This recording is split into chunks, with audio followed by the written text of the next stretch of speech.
This is a golf neighborhood in Canada, and we have on the one side apartments, and these were asymmetric apartments, meaning that you've got more units on the golf side, less units on the non-golf side. As existing golf course and an infill piece of land, we worked with the developer to create architectural shaping that would add value to the homes. So he's a builder developer, and this plan got approved a couple years ago. And we really wanted to take and maximize the views of the homes of the golf course. You can see to the right there, the homes are pulling back. That doubles or triples the amount of golf view lots. Instead of lining them all up like we did on the south side, we brought more character on the north side and then used some pullback to get some more of those units. Now, what's interesting is the topo of the land is quite diverse.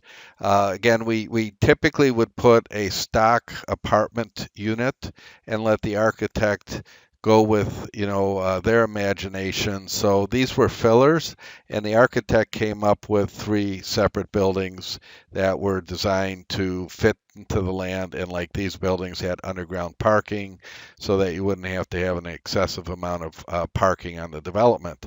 And like most of our developments, once we get a topographically difficult piece of land, we do a preliminary grading, and we typically balance the earthwork at that time so that we could get the grading at least 90 to 95%, and then the engineer needs to just do their 10 to 5%, and there's no guesswork and no surprises.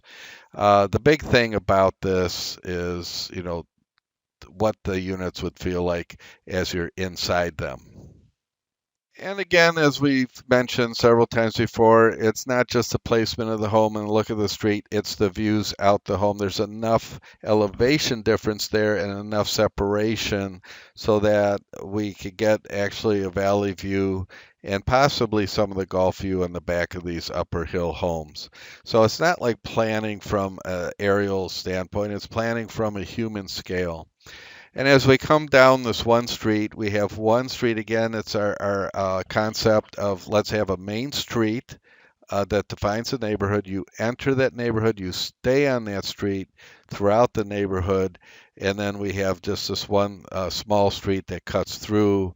So if you live back here, you might not want to drive all the way around. You could cut through that street to lessen the time. And then the open end cul-de-sacs lets you have a view down the golf course as you approach the cul-de-sac, and we're not losing any unit because of it.